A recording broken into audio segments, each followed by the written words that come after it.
Hey everyone, this podcast is part of Story Mode, the podcast network of Gamefully Unemployed. You can support us and gain access to other great exclusive podcasts at patreon.com/gamefullyunemployed. That's patreon.com/GAMEFULLY unemployed, which is spelled like it sounds.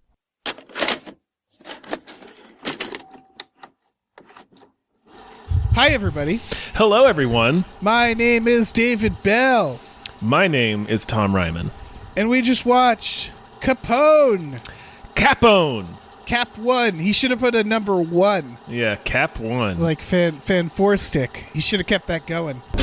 Do you know what the difference is between Adolf Hitler and Al Capone? Hitler's dead. Capone lives like a king in Florida. He has full-blown dementia. I have reason to believe that could all be an elaborate act. What's this about? We have information that your client may have tucked away a very large sum of money. I can drop the act now. You got goons walking around. This is the only movie out. New movie.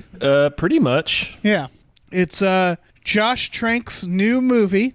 If you don't know who Josh Trank is, he made... What did he make before Fan 4 Stick? He made... Chronicle. He made Chronicle, and then they gave him the Fantastic Four movie, and that didn't work out for him. That didn't really work out for anyone involved, but yeah. Least of all for him. Yeah, and there's sort of a question that's been lingering since then, I think, which was, whose fault was that? Whose fault was Fantastic Four? What went wrong? Because according to him, he had an amazing version, and then the studio got in the way. There was if you care, and Dave, I'm sure you read this, but there was a super in-depth profile on Josh Trank a few weeks back where he talks a lot about what happened with Fantastic Four. I think it was it on Polygon? Yeah, I forget. I think it was Polygon. But the question is he a reliable narrator? I think the truth is probably somewhere in the middle. Yeah. Because well, go ahead. Oh, I was just going to say, all the stories of him on set, destroying that, he destroyed the place he was living or something. He set up a tent on set. His dogs did. Did. Right.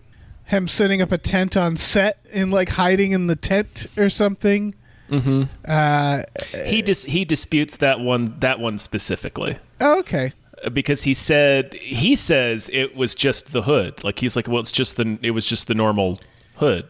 Like I don't like people blew it out of proportion. I was gonna say if you're shooting like if the sun's out or something and it's too bright. Yeah, I could see that. So he says that was it, but honestly, I don't know. That's probably true. I bet he used it like he hid in it or something to like stay away.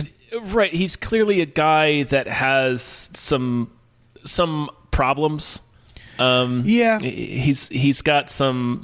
I don't know exactly. I mean, obviously, I don't know exactly what's going on, but he talks about it a little bit in this Polygon piece that he's kind of a volatile person. He's got some mental health struggles. So I could see myself in that situation. Particularly if I was feeling like the eyes of all these studio heads and all that pressure, I'd probably hide in that hood more than I needed to. Yeah, I mean, I think his. First of all, it doesn't feel like it's any of my business. No, I would say if I had one note for him, it's he needs to stop tweeting. Like he has the Twitter mouth. He has the garbage mouth problem. He does, yeah. Like that's it. It's an unprofessional trait that he has where, that's what did him in for Fantastic Four is he, and I get it again, is that. It depends on your goals because if he, I like that he doesn't give a shit personally. I like that he came out and it was just like, yeah, this movie sucks. That's fine. But if I was like his manager, I'd be like, hey man, you got to stop. It's one of those things is that I like the honesty, but if I was like his friend, I'd be like, man, you're just, this isn't going to work out for you.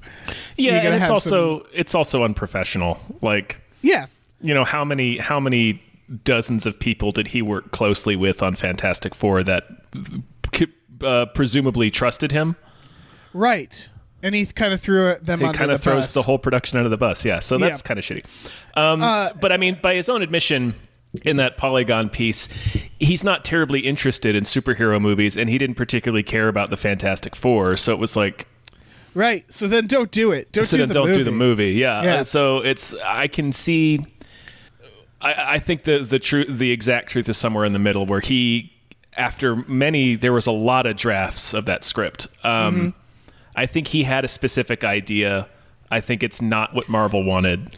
I don't think either idea was probably the correct idea. Right. I'm guessing it went through so many drafts that they lost their grip on what it even needed to be. Yes. Yeah. And that end result was very bad, with some good ideas sprinkled in there. But I guess this is all leading to this movie, which is, okay, this is his. This is 100% his. Yeah. The only thing that he came out on Twitter and said as much. The only thing that changed is the title. It was originally called Fonz or Fonzo. Okay. It was called Fonzo. Okay. I kept being like, why are they calling him the Fonz? Huh. Because his name's Alphonse. Yeah. It's weird. And I think this is one of the things, is that the difficulty that he seems to present. The question in my mind was always, well, are you worth it? Like, you have to be worth it. We were talking about Terry Gilliam doing similar stuff, and it's like, yeah, and he's Terry Gilliam. So after watching this movie, I don't know, man. How did you like this movie? It's a very interesting question. Isn't it? I don't have a complete answer either. Yeah, I did enjoy this movie while I was watching it. But the problem is that when it ends, like, I sat there I was like, oh, all right. And then like maybe another half minute goes by. And then I was like, what the fuck was the point of that? Yeah, exactly. You're like, motherfucker. Like, what? There's not a story. Well, remember when the trailer's like the story you didn't hear? Yeah. And it's like, yeah, I know why I ddidn't hear this story, because it's not a story. It's not interesting. This is a movie that Josh Trank really specifically wanted to make. He wanted to make a movie about the last year of Al Capone's life, where he is just deteriorating mentally and physically because of neurosyphilis. And that's not a bad idea in and of itself, but it's like, this movie doesn't say anything, and there's not really a story. It's just kind of like an hour and 40-minute, I wouldn't even really call it a character study, because we're not getting a clear idea of who Al Capone is. He's just like a shell of who he used to be, and he's delusional, and he has outbursts. He's not sure when he is, let alone where he is. If you take away his hallucinations, nothing happens. No, nothing happens in this movie. Yeah. It is it lost me about, I don't know, an hour and a half, maybe an hour and 20 minutes, when I realized, like, I think this is just going to be the whole movie. Yeah, this is it. Yeah, and then I got very bored. In a way, I could never stop watching Tom Hardy chase children while doing the voice of the Penguin. Is he doing the Penguin? I don't know, because there are recordings of Al Capone's actual voice. Right. And it is hilarious. Like, it's way more Chicago than you're imagining. Right. Like, he sounds... It's one of those voices where you're like, oh, come on. Right. You do not sound like that. He sounds like a cartoon gangster. Yeah. But whatever the fuck Tom Hardy is doing... I mean, God bless him for doing it. It's fantastic. I could have watched a whole movie where it was him chasing around children, or I could have watched a whole movie where it was him and Matt Dillon just watching and talking about The Wizard of Oz. Yeah. I could spend about 25 minutes talking about Matt Dillon's character. Well, okay. I was trying to figure out, is it supposed to be a twist that he isn't real, and I guess it technically is. It is because, and I guess I can't, because the movie cheated. Because the movie cheated. Yes. The movie cheated. And I see, now I'm trying to make excuses for the guy. No, that's just a cheat. Yeah, that's just a cheat. Oh, I would say there's a few things. All right, in terms of Josh Trank and talent, he's 3 movies in. I would say 2 movies in, and I think he's got a long ways to go. I don't think he edited this film, and I think that was a mistake. No, he did. I think he should have trusted an editor to do a better job than him, because I don't think the editing was very good. I thought, like, the title sequence, I was like, oh, right, I guess there should be... Like, it was such a weird title sequence. He stares at a painting, and then it sort of, like, goes... And I thought, like, oh, is this a time jump or something? Are we going to go back into his life? And it was like, no, the next day. Like, it's a very awkward title sequence. I thought the editing in general was kind of awkward. Yeah, sometimes. And then, like, the directing was fine, but the writing, man... Nothing, like, again, nothing happened. It felt very film school. Like, it was just a series of, like, fantasies. Yeah. And nothing meant anything, or meant much of anything, at least. Yeah, that's the main problem with this film, is that there's not a story, and it seems pointless. Like, I don't understand when we did this. There are good... related to that title sequence, the titles don't come until about 6 minutes into the movie. Right. I was like, that's a choice when you do that. Right, it is, and it's not a bad choice. It's not a bad choice. I just don't know what it meant here. Yeah, well, because the intro, I guess this is what I mean, is that a movie like The Departed does that, right? And the way they do that is they set up the whole backstory, and it's basically, I think the point of a title sequence coming late, or a title sequence coming at any point at all in a film, or at least... We think of the title sequence as this is the beginning, right? Mm-hmm. Yes. And what happens before it is the prelude. It's okay, this is the pre-title sequence. This is the teaser. And so the meaning of, like, The Departed is the realization of everything you just saw, we were just setting it up. Mm-hmm. Now this is the story. And it builds up with that Dropkick Murphys song, and it gives you a very good idea of what you're about to watch. The scene that sets it up doesn't set anything up. No, well... It doesn't set much. It's just him chasing kids around a house. Well, and then he, like... His Thanksgiving speech, which I think is important for his character. Oh, like, yeah, I guess. It sets up who he is in the family, and it gives you... It's a good way of here's his backstory.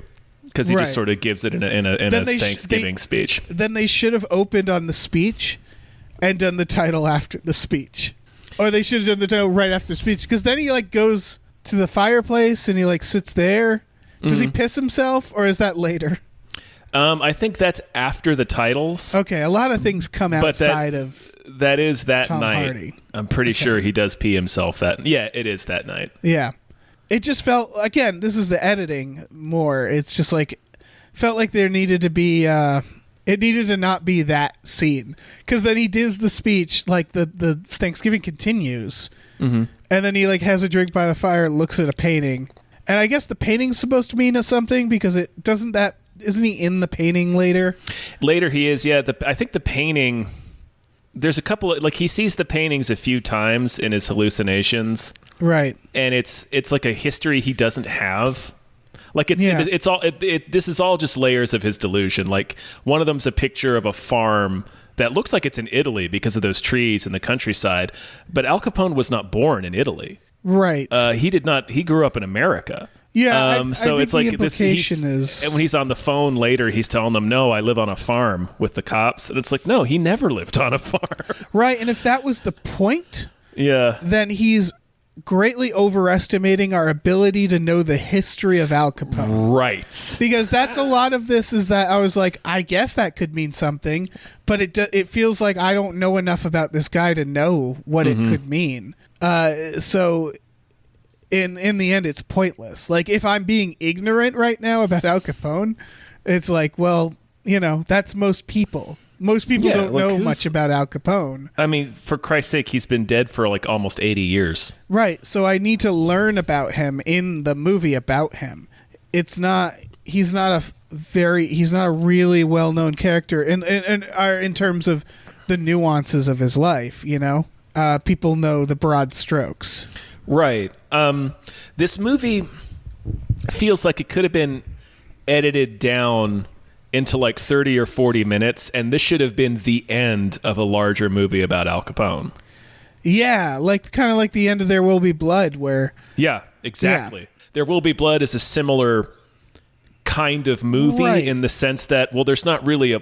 But you like I said, I hesitate to call this a character study. There Will Be Blood is a character study. right. I think of The Irishman as well, even Goodfellas, where it's kind of a mob movie. The natural like arc of a mob movie is always, and it didn't really pay. Like they have a big house, they have all this stuff, and they have no soul. They have their shell of a human.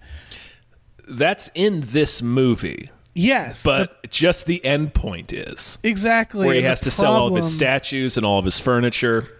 Right, and the problem is that it felt like I thought this movie was going to be him hallucinating, and we'd get to see his past. It would be very Yes. similar to The Irishman. Yeah, that's what I was expecting. Is that this is you're going to see his life story, but it's going to be juxtaposed in this trippy way, and where he's experiencing the past right now, and it does that sort of. Yeah, But I mean, not- Matt Dillon is Never specific enough. Yeah, it's never specific enough. It's too trippy. There's a lot of times where I'm like, I don't know if this is something from his past, or if this is like he has the hallucination with Matt Dillon, who is a guy he apparently had killed. Yeah. That's as far as we know about him. They also go fishing, I was like, what was the point of that scene? Ultimately, he goes fishing and shoots like an alligator. He fucking blows that alligator and away. I was like, again, I would watch him just yell at fish for 2 hours. That would be great. He hooks a fish, an alligator steals his fish, and he screams at it, calls it a bum, curses it out in Italian, and then fucking blows it away with a shotgun. Right. And I then- would watch 2 hours of Tom Hardy doing that. Right. But the reveal, I guess, is that none of that happened. Or maybe it did, but he was by himself. Nobody would let. He they has would to let him go by drive. himself. Yeah. No. They do that whole bit where he's like afraid the cops are after him, so he's driving and he's just in disguise. He's And I dressed as a thought- woman. Yeah. Yeah, and I thought, oh, that's great. Like his old friend or something doesn't like. I thought the dynamic there is, oh, he's paranoid. His friend doesn't understand, and then the reveal his friend isn't there at all. I'm like, so why did we see any of those scenes? Yeah. Like you were already also- establishing that he was paranoid and seeing things. You didn't need the weird extra layer. It makes those scenes not fun anymore. Yeah, and the reveal that the flashback he had of his hitman Gino stabbing a guy to death in a chair, and the reveal that the guy in the chair was Matt Dillon. Okay. Like, Yeah, I don't know what who does he that is. mean. Like, yeah, we barely even we learn his name like Yeah. over the his name's Johnny, and we learn his Right. name over the radio. They do this thing where he tunes into the radio constantly, and it's either Blueberry Hill playing or it's an audio like a radio play about the St. Valentine's Day massacre. And we learn through Right. those radio segments that Matt Dillon's character was the guy that carried out the massacre for Capone, but then Capone had him killed because he thought he was ratting on him like an informant to the police. And then Matt Dillon's like, well, no, that wasn't. I was skimming money off the top, but I never ratted you out. Right. And so I get the general idea of like, oh, he feels guilt about this guy, Yes.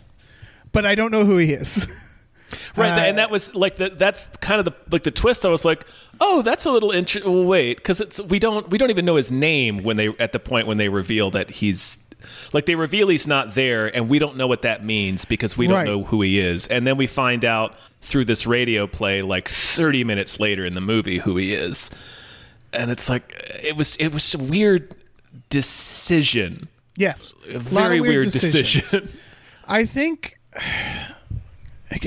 it's like it feels a little pretentious in that he wanted to make this film about this very specific thing and didn't stop to consider whether or not it was digestible or like mattered. I think like he had a lot of stuff he wanted to do, but he forgot to tell any story. It's a bunch of stuff, like scenes he wanted.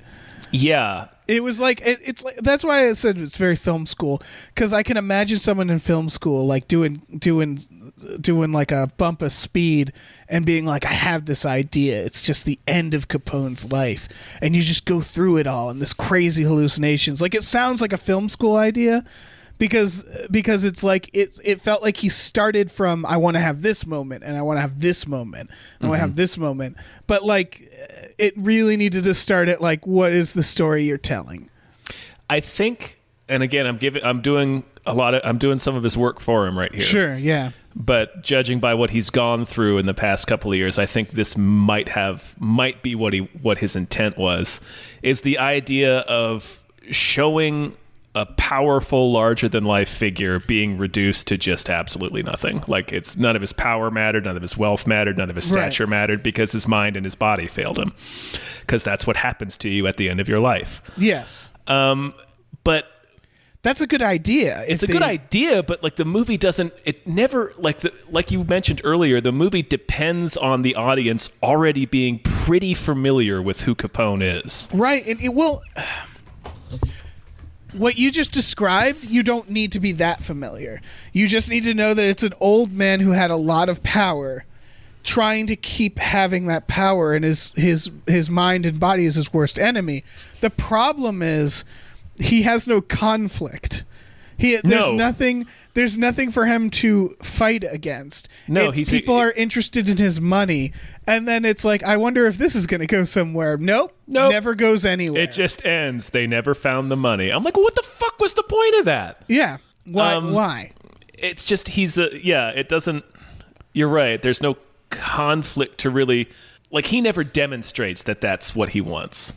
Yeah, he never fights. Like, he's just kind of like an old guy who's trying to just sit in his chair and smoke his cigar. Like, it doesn't seem like he's trying to cling to power or anything. So if that was the story you were trying to tell, we didn't see any of that in his performance. Right. And it's just he ends up being this very pitiable character, and like he's also a murderer. So right, he's a murderer. Also canceled each other out, because when they're like, look at him, he's pooping himself. I'm like, I think he's killed a lot of people, hasn't he?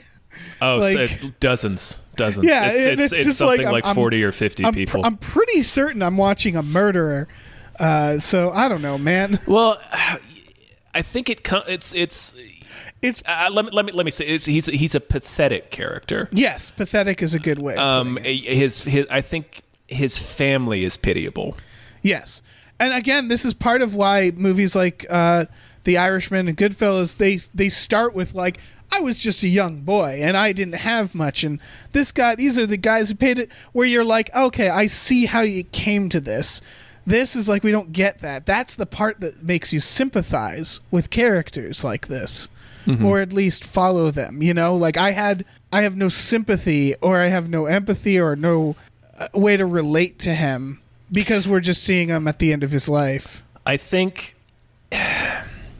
Again, I'm assuming a lot of the filmmakers' intent here. Well, I don't blame you for that, because I think you can feel the intent in this movie. Right, and I feel like the intent in terms of how we're supposed to feel about Capone himself in this movie, or Fonz as they call him. The Fonz. Because they don't tell us, they specifically don't go into his deeds outside of the radio talking about the St. Valentine's Day massacre, and that was him killing other gangsters, so it's kind of like, well, okay. I mean, yeah, I mean it's the gig. That's the gig. Yeah, it's like soldiers killing each other in war. I think because he specifically avoids any of those details, I guess we're supposed to find sympathy on just a basic human level, where it's like, this guy has no dignity left. Like, he's right. He's just completely helpless. His mind and his body have totally turned against him. So I guess maybe that's the idea. Like, I got the similar, like, oh yeah, it's it's like a practical joke. It's one it's one thing after another. When the FBI comes, and he just shits his pants. yeah, and I thought like, oh, is this going to be the point where he's defies them, and then he just goes meh, and then shits himself, and I was like, okay. Yeah, did you notice Josh Trank was the other agent in that scene? Oh, was he? That's pretty funny. Not the main guy, obviously. Yeah, but the other guy. And it's just like he just grunts and shits a lot in this movie. Grunts and shits himself. And also, it's like I've also watched someone old like slowly die and deteriorate. So it's like, yeah, this is just like a simulator for that. Basically, it's Grandpa Death Simulator. Yeah, like, it's really this movie is just like sad grandpa. Yeah, he has a stroke and he's like coloring and like he has 2 strokes in the movie. Yeah, he does.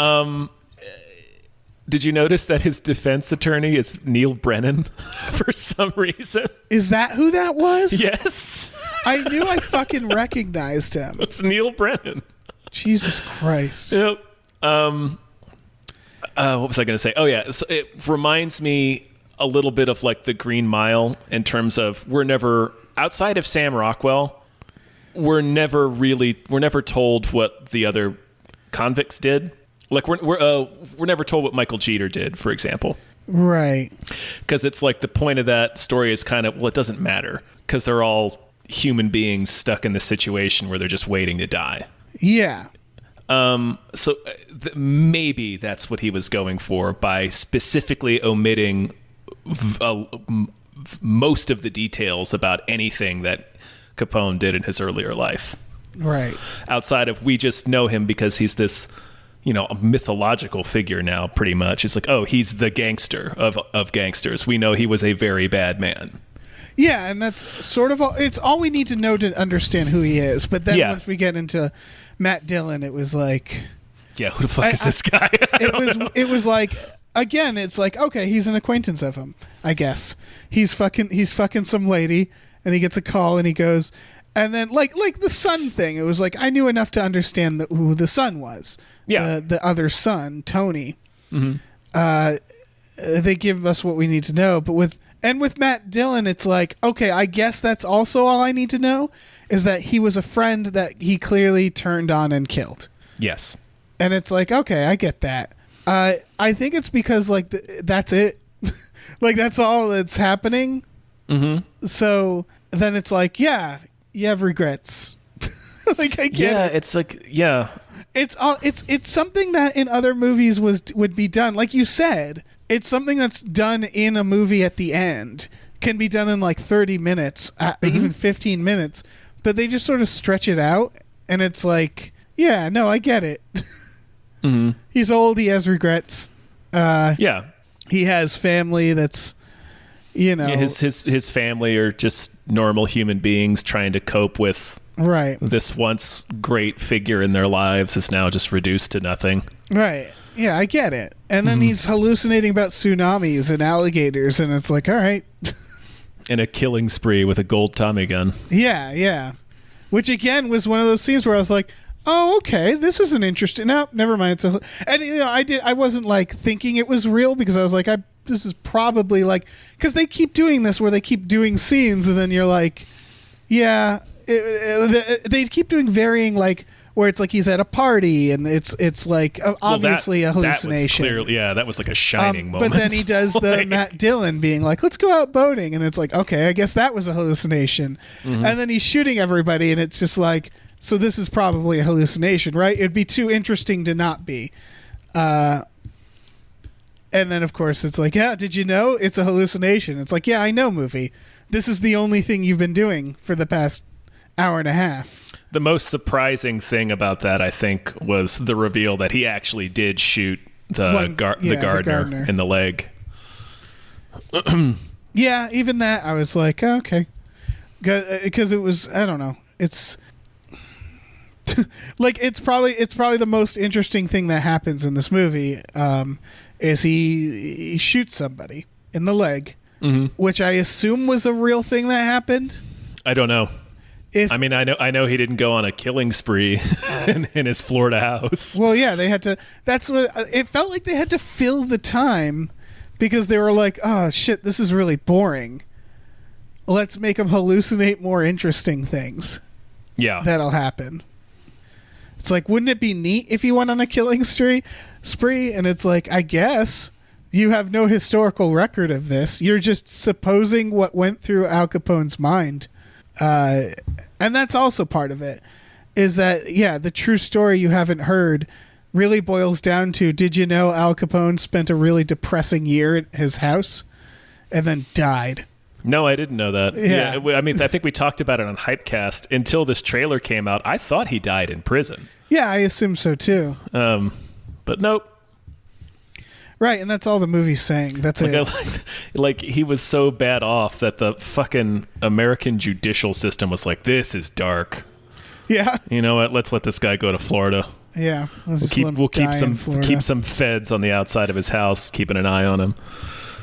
Right, but he's not a danger to anyone except for his. Well, he is. Right.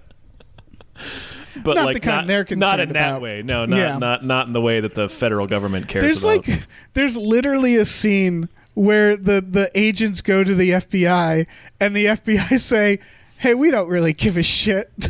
Yeah. It's like, all right. I guess I shouldn't either, movie. I guess I shouldn't. Well, yeah, the main agent goes to the he goes to the FBI and he's like, and the main agent tells them this like there's some wisdom in the story he tells them. It's basically like, look, sometimes you get shit details that never amount to anything. And then the young guy's like, well, no, he's talking about, I think there's some hidden money somewhere, and I think he's faking it. So we're gonna go and lean on him. And it's like, you think he's faking it based on what? Right. Like he was so bad that they let him out of jail. Right. And then the arc of that is, nope, he's not faking it. No, he's not. And he again, doesn't know what the hell you're asking him. If that's setting up the idea that he's got one more surprise in him, then that would work, because it's them basically setting up the FBI being like, we don't care about this guy. This guy's nothing to us. Everybody's like, he's a feeble old man. And then the reveal is like, and he is. Mm-hmm. And it's like, okay. And then he never told you where the money is. It reminds me of like a movie if there like, was any money. Yeah. Did you see The Judge with Robert Downey Jr.? No. Great film. Robert Downey Jr. I won't reveal too much, but Robert Downey Jr. basically goes home because his dad, who's a judge, is in the middle of a legal worry. And it's about kind of how he's this powerful man who's too old now. Yeah, it's Robert Duvall, right? Yeah, Robert Duvall. It was shot like right where I lived in Massachusetts. My apartment's in the movie, but it's about this same kind of idea, which is someone trying to hold on to, you know, their reputation, mm-hmm. essentially, and their power. And you know, they created a story. They have like, okay, we make it from the point of view of Robert Downey Jr. and he's going, like, if this was from the point of view of like the son, it might be more interesting. Yeah, like the son I got, or Linda Cardellini. Yeah, like the conflict of the fact of what this man is, and the FBI bothering them, and them just trying to keep it together, and mm-hmm. like just a drama about that. Mm-hmm. But instead it was like, look at how cool these hallucinations are. And it was like, all right. It's not serving any story, so, or at least not much of one. Yeah, I don't know that I would go for, I didn't get the sense of, look at how cool this is. I don't know, that kid with the balloon, that again, it felt very film school. That kid with the balloon, it's like, I'm a creepy kid with a balloon, and look how creepy this is. That felt very like, check us out. Check me out. Yeah. I mean, the only mystery there was whether or not that was him as a kid, and then it becomes apparent later it's his other son, Tony. Right. That he just sort of never acknowledged, and his family isn't even aware of. Right. Look, everybody's got at least one secret kid. That's the rules. You know what? Them's the rules. Yeah. Yeah, I know. I got like they all. It's all just very dark. It's just like, yeah, this has 2 stars on Amazon, and I gotta say that's a hard thing to achieve. Like Not Amazon, necessarily. I don't know. Amazon either is need one to. of the most forgiving ones, I think. No, Amazon's really bad about or IMDb. IMDb, it has 2 stars. Oh no, on Amazon it also has 2 stars. Oh, does it? Okay. Yeah, and Amazon I think is the most forgiving when it comes Amazon to reviews. is, yes. Amazon is, yeah. Everything I'm sorry. always has. Like when I see 4.5 stars, I go, "Oh, this must be a really bad movie." Right. Because it didn't get the full 5. I was thinking IMDb. Oh yeah, IMDb is a mess. I don't. Yeah. IMDb, it has 5 stars. Yeah. It's not.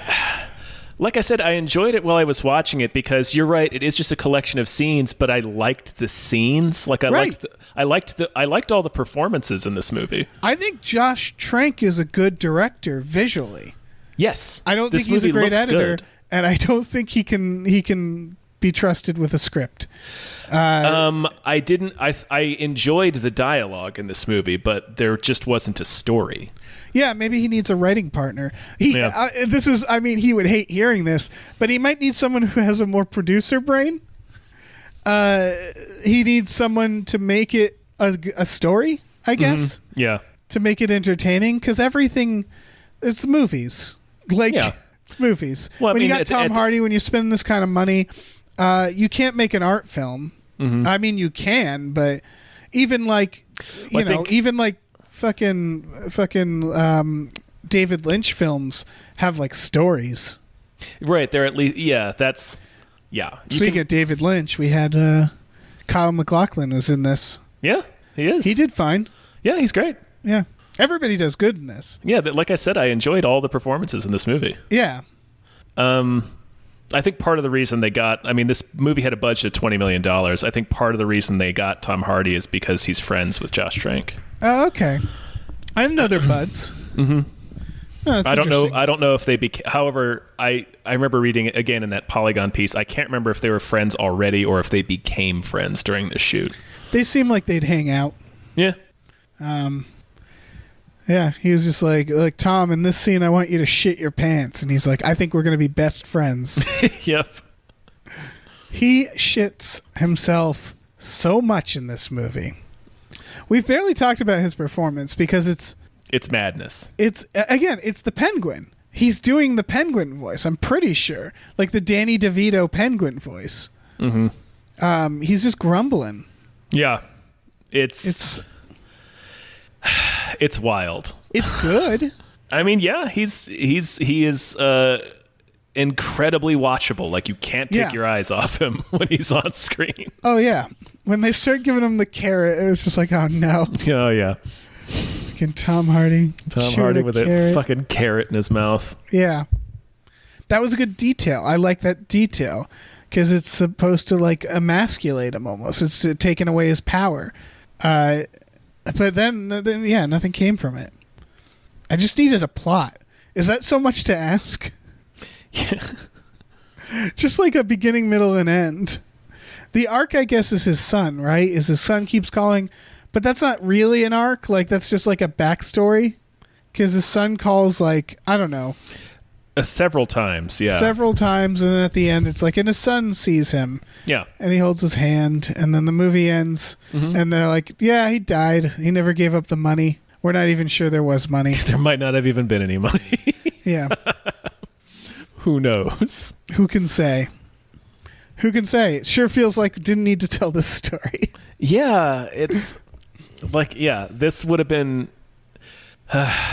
I think you should... The thing to do with there's a lot of... I like a lot of the instincts here, but I think it either needed to be like the last half hour or like the last act of a larger movie about his life, or you needed to actually give us some of his life story inside these hallucinations. Yes. Like he's hallucinating flashbacks to his life, and then that carries us through it. So then we can still, like, it still serves as the final act of his life, but we're getting the rest of the stuff that we need to set that up. Yeah. And I feel like this should have been figured out. Mm-hmm. It's a $20 million movie. Mm-hmm. It feels like the script was a early first draft. And I know that all the solutions feel corny. You know, like it feels like you have to Hollywood it. you have to spice it up somehow. But it also feels like that's what they were trying to do also in this. They just did it with hallucinations. Yeah, I mean, Hollywooding something. I'm trying to think of other comparisons, like Chaplin. That's bookended by him being old. Yeah, I mean, that's a very common device, but this would go a step beyond those bookends by actually having old him be in these, like by using the device of a hallucination. I think that's an interesting way to do what is a pretty traditional framework for a movie like this. Yeah, I do feel like there's a comparison here because I'm trying to think of what the movie was because I feel like there's been movies where it's like there's flashbacks and then stupid Titanic. You know how Titanic has a through line, the old through line. Yeah. Where where's the heart of the sea or whatever. Like we needed a through line in the present that we were getting through. And I guess it could be where's the money, Mm-hmm. And then you could this is just Titanic, so it shouldn't be this, but it's them looking for the money, and then in the flashbacks you're following how he's getting his money and what he might have done with the money, something like that. And then he throws it into the ocean, the money, because he lost his loved I got one. It. What? Have you seen season 3 of True Detective? Yeah. There you go. Just do that. Mm-hmm. Just do that. I'm gonna watch that today. Yeah, me too. I never finished it, but just the way they deal with Mahershala's Alzheimer's, and they have him slipping in and out of what year it actually is. Business. That's the fucking perfect way to tell. That's what you should have done. He should have watched True Detective season 3, and then just did that because that's exactly what it needed to be. Mm-hmm. Fuck. Yeah. Because it's all the stuff bleeding into now, and you could do another comparison is the BBC miniseries The Singing Detective. If you've seen that, it's Michael Gambon playing a writer who has a skin disease, or he has some sort of skin condition. So he's in the hospital and he can't move, and he's trying to write his novel in his head, but he's also thinking about his childhood, and it's all bleeding together. So like because he's in horrible pain. So it's like the hospital and then his childhood and then his novel, his like noir detective novel, is all clashing with each other. And that's another similar to like to True Detective. And just do something like that where someone's trying to work something out in their mind, mm-hmm. and they're not in any condition to do that, and so it's all just coming out and it's all fucking up and mixing together. There are ways to do this. Yeah. This wasn't that way. No. Yeah. Some of like I said, I like a lot of the instincts here. Yeah, he's a good director. He just needs to accept that he can't do everything, or he needs like, that's the thing, is it's the sort of thing where it's like this, it's not good enough what he did. Yeah. Mm-hmm. And so it's weird to give the feedback like, well, you need to be better, but it's like, no, you don't have to be better. A lot of good directors, they just know to get other people who are good at things that they aren't necessarily good at. And I think he had a good idea. He needed to hand it off to another writer. Mm-hmm.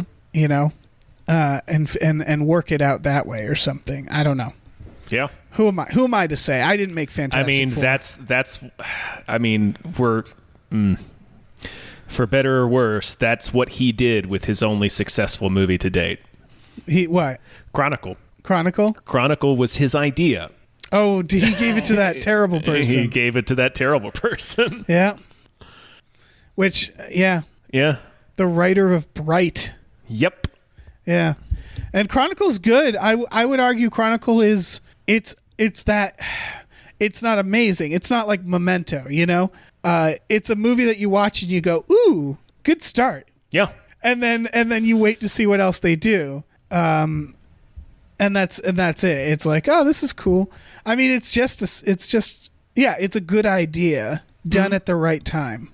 Yeah. And the I think probably the biggest success of that movie is what he figured out with the found footage cameras, where he's like, oh, well, these guys have telekinesis, so that means we can still do found footage, but we can put the cameras in places where you can't normally do. Right, which in is a found very footage funny. movie. Oh yeah. But yeah, it's very funny that when they're having conflicts, they're like also making sure their cameras are Making in sure good their place. cameras are orbiting. Yep. Yeah, but yeah, that's a fun movie. It's got someone in it, right? Michael B. Jordan. Michael B. Jordan's in that. Oh shit! I was thinking of the grumpy kid. Dane DeHaan. Yeah, Dane DeHaan of Valerian fame. Mm-hmm. Yeah, has he done anything else? Yeah, he did History of Wellness. He's in that. Wait, you mean A Cure for Wellness? Yeah, Or A Cure for Wellness. History of Wellness. A Cure for Wellness. I want to watch that again. I remember really enjoying that stupid ass movie. And he's that in 3-hour-long movie. What the fuck? He's in some Quibi show called The Stranger. That's a shame. Is that about him sitting on his hand before? Yes, I hope so. Yeah, until it falls asleep. Mm. Oh, and Cool. he's also playing the bad guy in a adaptation of Lacey's story for Apple TV, which is a Stephen King book. Right. I So like him. he's doing shit. Yeah, I think he's a good bad guy. Yeah, he's not the best actor, but I like him. Like as a person, I'd hang out with him. Sure. Yeah, I'd go. We'd go to the park, watch squirrels. Yeah, be great. Be a great time. Yeah, I think that's all I got for this movie. I wrote a few notes. I did not want to write notes, and then the moment he's like chasing kids around, I was like, all right. I guess I'll write notes. Nope. He sounds like the Penguin, Wizard of Oz, chasing kids. Are they calling him the Fonz? This should have been about the Fonz. This should have been an old character piece about the Fonz. Yes. Later in life. Because he probably committed some crimes. I mean, we assume a guy like Arthur Fonzarelli wouldn't have gotten through the 70s without picking up a few felonies. Mm-hmm. Oh, yeah. A couple murders at least. Yeah. Yeah. All right, any other thoughts? No, that's it. I'm done. Okay. Hey, everybody. Thanks everyone. Thanks for listening. Yeah. This has been great. This has been a great time. We're having a great time together. We sure are. Yeah. If you're interested, you can check out our Patreon at patreon.com/gamefullyunemployed. We have exclusive podcasts there, like Tom and Jeff Watch Batman and Fox Mulder is a Maniac. We're gonna have a free episode of Fox Mulder is a Maniac coming up soon, so you can sample it. You can dip your little fingers in it. Dip your little toesies into it. Yeah. Take your imaginary Matt Dillon on a boat out fishing, and throw your rod into it. Yeah, throw your rod in. That analogy held together. Remember One Night at McCool's? I do. Yeah, that's a movie. Like on Paul Reiser. Yeah, that's a movie Doesn't that the exists. piano fall on Paul Reiser or something ridiculous like that? Who can say? We also have a store at tpublic.com/store/gamefullyunemployed. We can get t-shirts, stickers, posters. We have masks. So yeah. I think I haven't been keeping up with the masks. They sell out but they sell out regularly, but they also get restocked regularly. Okay. So we have mask waves. Mask waves, yeah. And if you every mask you buy, TeePublic donates a mask. So that's not terrible. Yeah. Yeah. Other than that, it's not nothing. It's not nothing. Yeah, and it's not Al Capone shitting himself in front of the FBI. No, it's not. Nothing is like that. That is paramount. That's as good as it gets, folks. It is. Yeah.